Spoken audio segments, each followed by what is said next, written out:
സർവധർമാൻ പരിത്യജ്യ മാമേകം ശരണം വ്രജ.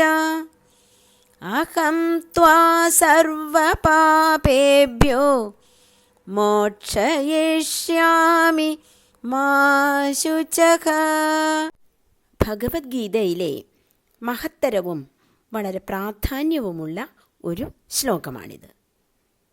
18-ാം അധ്യായം 66-ാം ശ്ലോകം.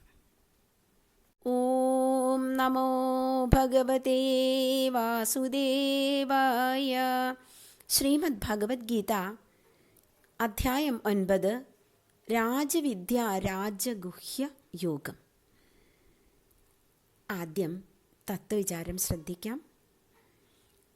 വിദ്യകളിൽ വെച്ച് രാജാവും രഹസ്യങ്ങളിൽ വെച്ച് രാജാവുമായ, അതായത് അത്യുത്കൃഷ്ടവും അതിരഹസ്യവുമായ ജ്ഞാനത്തെ വിജ്ഞാനത്തോടുകൂടി പറഞ്ഞു തരാമെന്ന വാക്കുകളോടെയാണ് ഭഗവാൻ 9-ാം അധ്യായം ആരംഭിക്കുന്നത്. ശ്രീ ഭഗവാനുവാച ഇദം തു തേ ഗുഹ്യതമം പ്രവക്ഷ്യാമ്യനസൂയവേ ജ്ഞാനം വിജ്ഞാനസഹിതം യജ്ഞാത്വാ മോക്ഷസേ ശുഭാത്. യാതൊന്നിനെ അറിഞ്ഞിട്ട് അശുഭത്തിൽ നിന്ന് നീ മുക്തനാകുമോ? അത്യന്തം രഹസ്യമായ ഈ ജ്ഞാനത്തെ വിജ്ഞാനസഹിതമായി അസൂയയില്ലാത്തവനായ നിനക്ക് ഞാൻ പറഞ്ഞു തരാം. അസൂയാരഹിതമായ മനസ്സുള്ളവനെ ഉത്തമ ജ്ഞാനലബ്ധിക്ക് അർഹനാകുന്നുള്ളൂ എന്ന് നമുക്ക് മനസ്സിലാക്കാം. ഇവിടെ ജ്ഞാനം എന്നാൽ അറിവ് അധ്യാത്മജ്ഞാനമാകാം, ശാസ്ത്രജ്ഞാനമാകാം. വിജ്ഞാനം എന്നാൽ അനുഭവജ്ഞാനം, അനുഭവങ്ങളിൽ നിന്ന് പഠിക്കുന്ന ജ്ഞാനം എന്നർത്ഥം. രാജവിദ്യ എന്ന ഈ ജ്ഞാനം അതിരഹസ്യവും ഉത്തമവും പരിശുദ്ധവും സ്പഷ്ടമായി അറിയാവുന്നതും ധർമാനുസാരവും അനുഷ്ഠിക്കാൻ എളുപ്പമുള്ളതും നശിക്കാത്തതുമാകുന്നു. അടുത്ത ശ്ലോകം ശ്രദ്ധിക്കാം. അശ്രദ്ധധാനാ പുരുഷ ധർമ്മസ്യാസ്യ പരന്തപ അപ്രാപ്യ മാം നിവർത്തന്തേ മൃത്യു സംസാരവർത്മനി. ഹേ അർജുന, ഈ ധർമ്മത്തെ ശ്രദ്ധിക്കാത്തവർ എന്നെ പ്രാപിക്കാത്തവരായിട്ട് ജനനമരണ രൂപമായ സംസാരമാർഗത്തിൽ വർത്തിക്കുന്നു.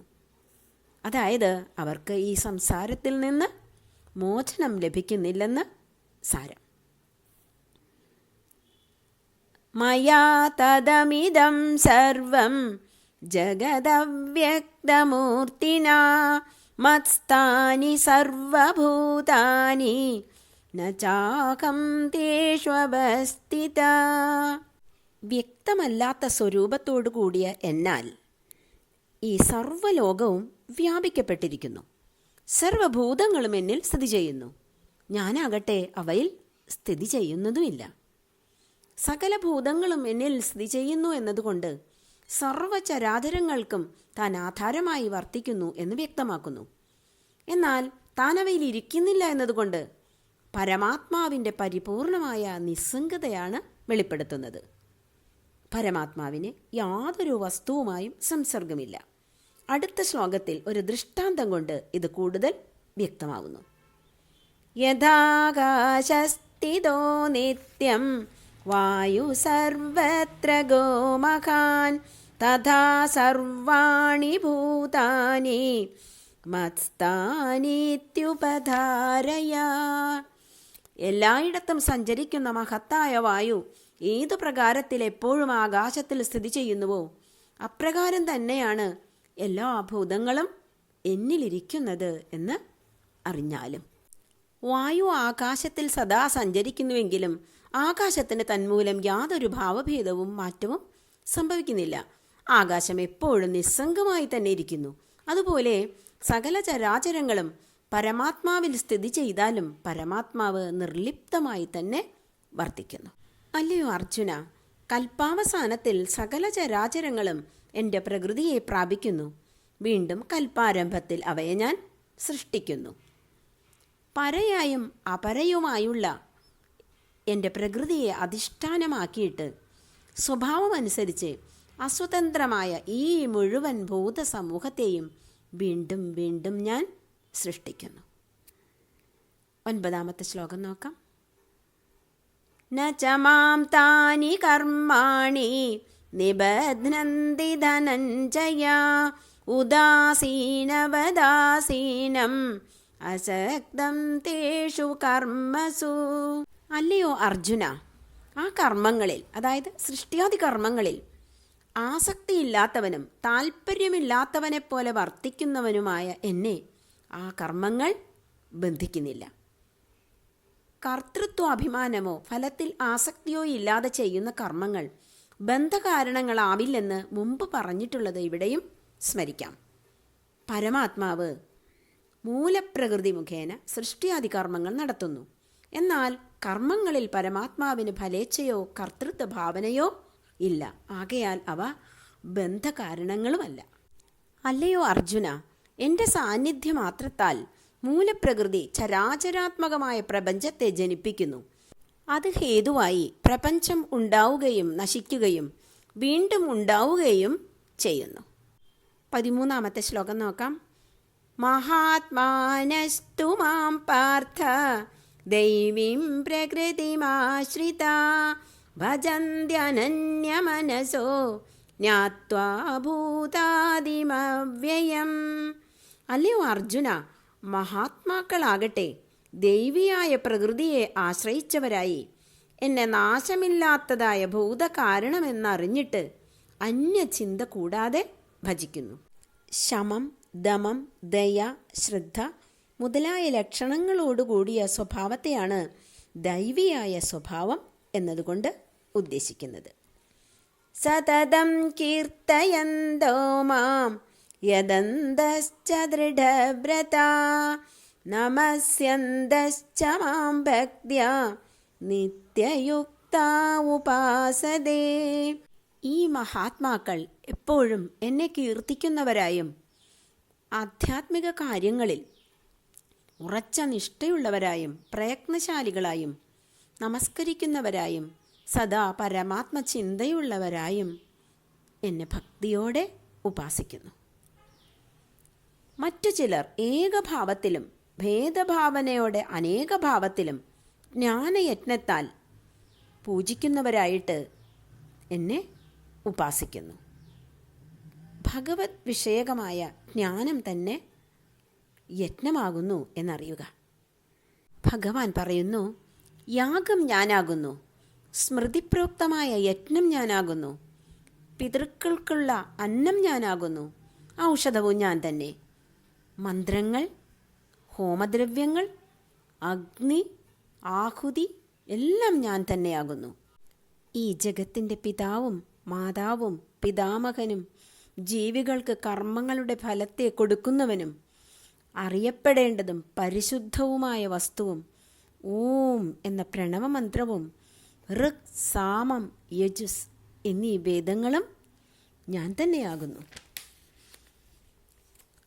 പ്രാപ്യസ്ഥാനവും ഭരിക്കുന്നവനും സർവത്തെയും നിയന്ത്രിക്കുന്നവനും സകലതിനും സാക്ഷിയായി വർത്തിക്കുന്നവനും സർവത്തിൻ്റെയും ഇരിപ്പിടവും ആശ്രയവും ഹിതത്തെ ചെയ്യുന്നവനും ഉൽപ്പത്തിസ്ഥാനവും ലയസ്ഥാനവും ആധാരവും സർവത്തിൻ്റെയും നിക്ഷേപസ്ഥാനവും ഒരിക്കലും നശിക്കാത്ത കാരണവസ്തു, അതായത് ബീജം ഞാൻ തന്നെയാകുന്നു.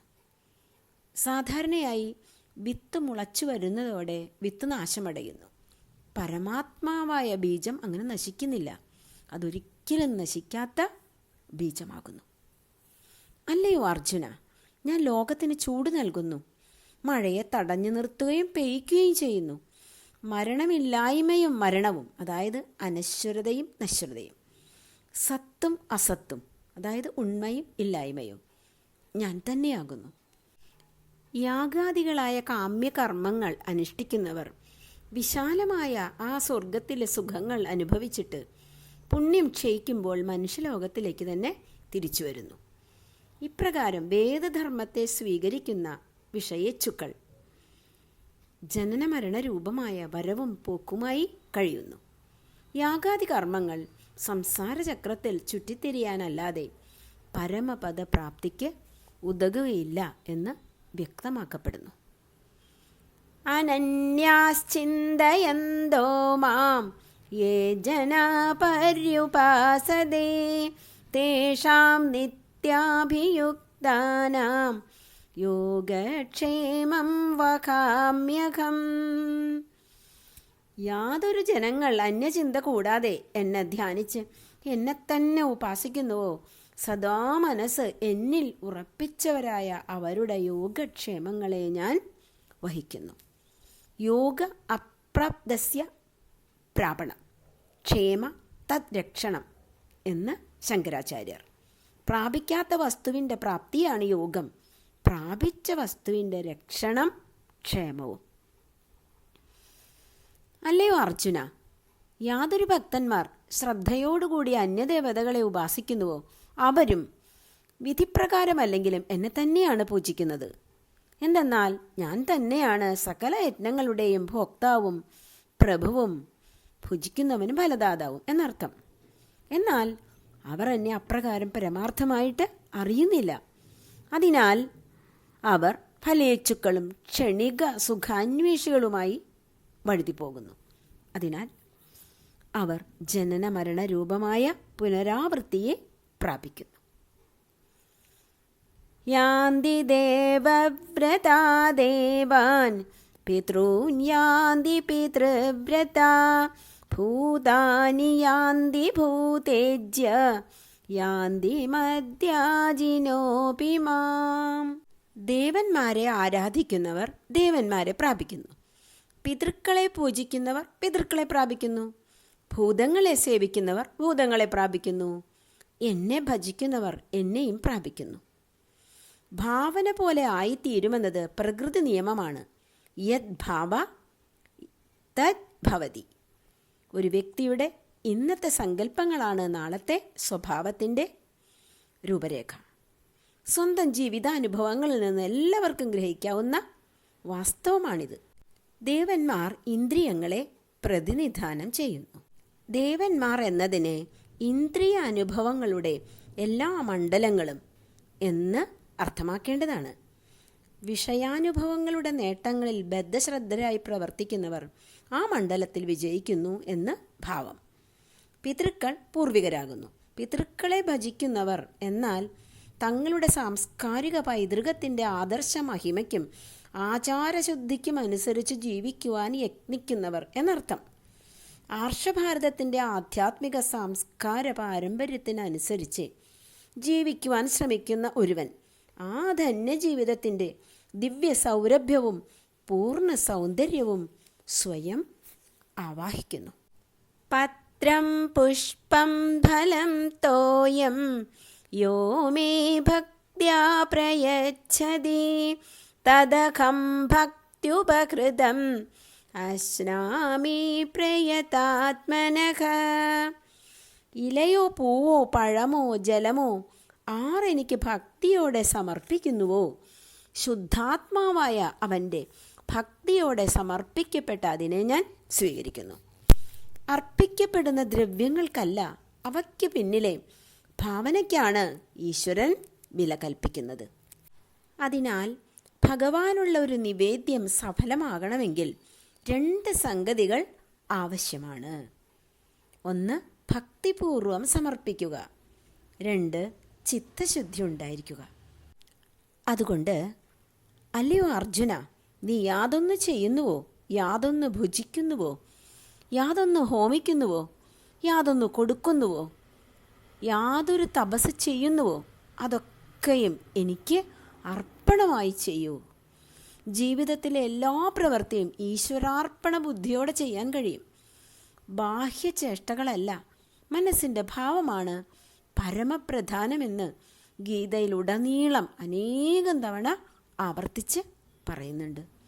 പക്ഷേ നമ്മളൊക്കെയും സാധാരണ മറക്കാറുള്ളതും അതുതന്നെയാണ്. എല്ലാം ഈശ്വരാർപ്പണമായി ചെയ്താലുള്ള ഫലം എന്താണെന്ന് നോക്കാം.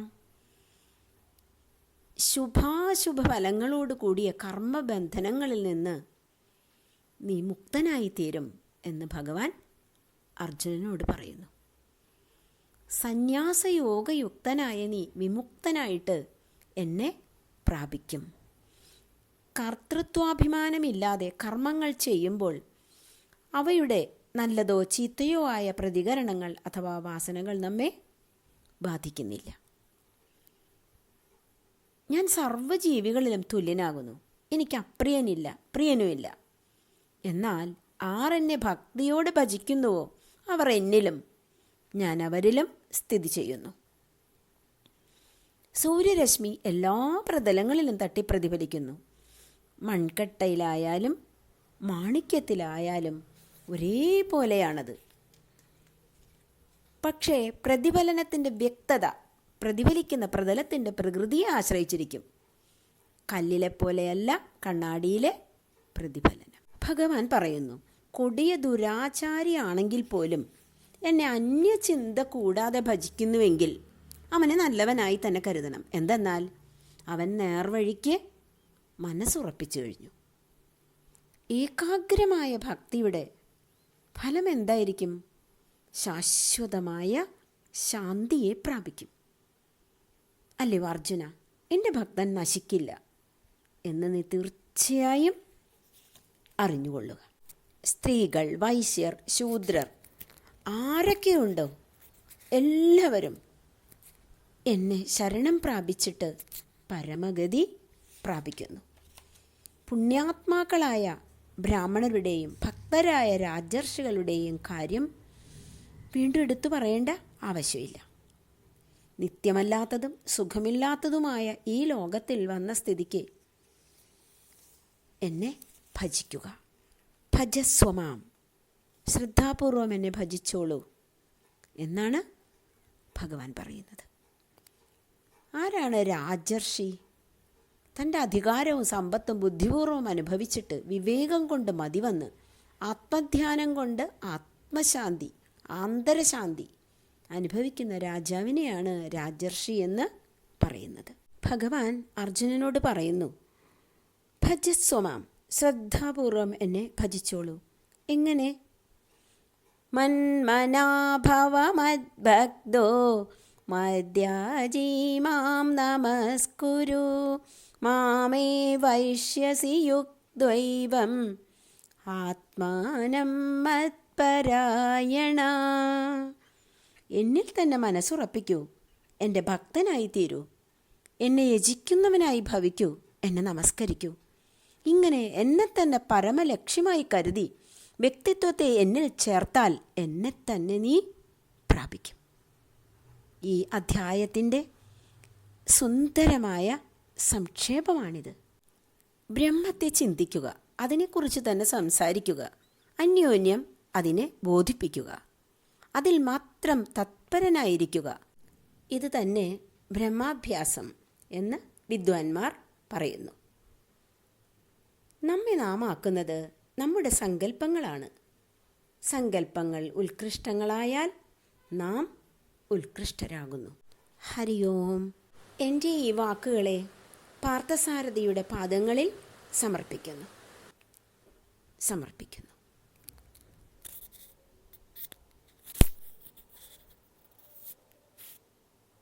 ഓം നമോ ഭഗവതേ വാസുദേവായ. ശ്രീമദ്ഭഗവദ്ഗീത നവമോധ്യായഃ രാജവിദ്യാ രാജഗുഹ്യ യോഗഃ. ശ്രീഭഗവാനുവാച ഇദം തു തേ ഗുഹ്യതമം പ്രവക്ഷ്യാമ്യനസൂയവേ ജ്ഞാനം വിജ്ഞാനസഹിതം യജ്ഞാത്വാ മോക്ഷ്യസേ ശുഭാത്.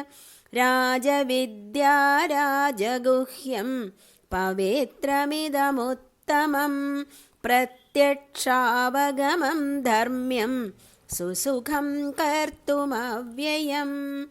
അശ്രദ്ധധാനാ പുരുഷ ധർമ്മസ്യാസ്യ പരന്തപ അപ്രാപ്യ മാം നിവർത്തന്തെ മൃത്യുസംസാരവർത്മനി. मया तदमिदं सर्वं जगदव्यक्तमूर्तिना मत्स्थानि सर्वभूतानि न चाहं तेषु अवस्थितः न च मत्स्थानि भूतानि पश्य मे योगमैश्वरम् भूतभृत् न च भूतस्थो ममात्मा भूतभावनः यथाकाशस्थितो नित्यं वायु सर्वत्र गोमहान् तथा सर्वाणि भूतानि मत्स्थानीत्युपधारय सर्वभूतानि कौन्तेय प्रकृतिं यान्ति मामिकाम् कल्पक्षये पुनस्तानि कल्पादौ विसृजाम्यहं प्रकृतिं स्वामवष्टभ्य विसृजामि पुनः पुनः भूतग्राममिमं कृत्स्नम् अवशं प्रकृतेर्वशात् न च मां तानि कर्माणि निबध्नन्ति धनञ्जय उदासीनवदासीनम् असक्तं तेषु कर्मसु मयाध्यक्षेण प्रकृतिः सूयते सचराचरं हेतुनानेन कौन्तेय जगद्विपरिवर्तते अवजानन्ति मां मूढ मानुषीं तनुमाश्रितं परं भावमजानन्दो मम भूतमहेश्वरम् मोक्षामोक्षकर्माणो मोक्षज्ञानाविचेतसः राक्षसीमासुरीं चैव प्रकृतिं मोहिनीं श्रिताः महात्मानस्तु मां पार्थ दैवीं प्रकृतिमाश्रिताः भजन्त्यनन्यमनसो ज्ञात्वा भूतादिमव्ययं सततं कीर्तयन्तो मां यदन्तश्च दृढव्रताः नमस्यन्तश्च मां भक्त्या नित्ययुक्ता उपासते ज्ञानयज्ञेन चाप्यन्ये यजन्तो मामुपासते एकत्वेन पृथक्त्वेन बहुधा विश्वतो मुखम् अहं क्रतुरहं यज्ञः स्वथाकमकमौषधं मन्द्रोऽहमकमेवाज्यम् अहमग्निरहं खुदं पितामहस्य जगदः माता दाता पितामहः वेद्यं पवित्रमोङ्गारः हृत्सामयजुरेव च गतिर्भर्ता प्रभुः साक्षी निवासशरणं सुकृत् प्रभवप्रलयस्थानं निधानं बीजमव्ययं तपाम्यहमकं वर्षं निगृह्णामुत्सृजामि च अमृतं चैव मृत्युश्च सदसच्चाकमर्जुन त्रैविद्या मां सोमबापूतपावा यज्ञैरिष्ट्वा स्वर्गतिं प्रार्थयन्ते ते पुण्यमासाद्य सुरेन्द्रलोकम् अश्नन्ति दिव्यान् दिवि देवभोगान् ते तं भुक्त्वा स्वर्गलोकं विशालं क्षीणे पुण्ये मर्त्यलोकं विशन्ति एवं त्रयी धर्ममनुप्रपन्ना गदागदं कामकामा लभन्ते अनन्याश्चिन्तयन्तो मां ये जना पर्युपासते तेषां नित्याभियुक्तानां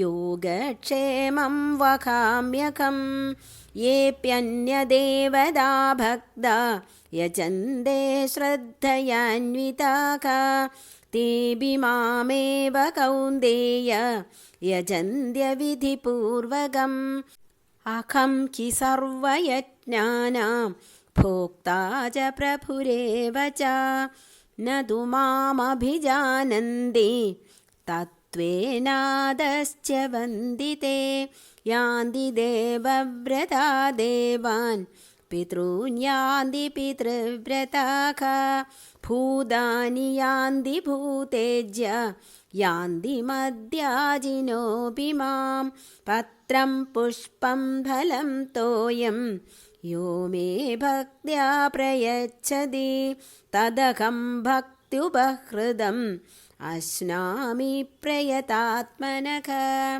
यत्करोषि यदश्नासि यज्जुहोषि ददासि यत्तपस्यसि कौन्तेय तत्कुरुष्व मदर्पणं शुभाशुभफलैरेवं मोक्षसे कर्मबन्धनैः सन्न्यासयोगयुक्तात्मा विमुक्तो मामुपैष्यसि समोहं सर्वभूतेषु न मे द्वेषोऽस्ति न प्रियः ये भजन्ति तु मां भक्त्या मयि ते तेषु चाप्यकम् अभिचेत् सुदुराचारो भजते मामनन्यभाक् साधुरेव समन्दव्यक सम्यक् व्यवसितो हि सख क्षिप्रं भवति धर्मात्मा शश्वत्शान्तिं निगच्छति कौन्तेय प्रतिजानीहि न मे भक्तः प्रणश्यति मां हि पार्थव्यपाश्रित्य येभिः स्युपापयोनयः स्त्रियो वैश्या तथा शूद्र स्तेऽपि यान्ति परां गतिं किं पुनर्ब्राह्मणा पुण्या भक्ता राजर्षयस्तथा अनित्यमसुखं लोकम् इमं प्राप्य भजस्व मां मन्मना भव मद्भक्तो मद्याजी मां नमस्कुरु मामे वैष्यसि युक्त्वैवम् आत्मानं मत्परायणः। ॐ तत्सत्। इति श्रीमद्भगवद्गीतासु उपनिषत्सु ब्रह्मविद्यायां योगशास्त्रे श्रीकृष्णार्जुनसंवादे राजविद्या राजगुह्ययोगो नाम 9मोऽध्यायः। हरि ओम्।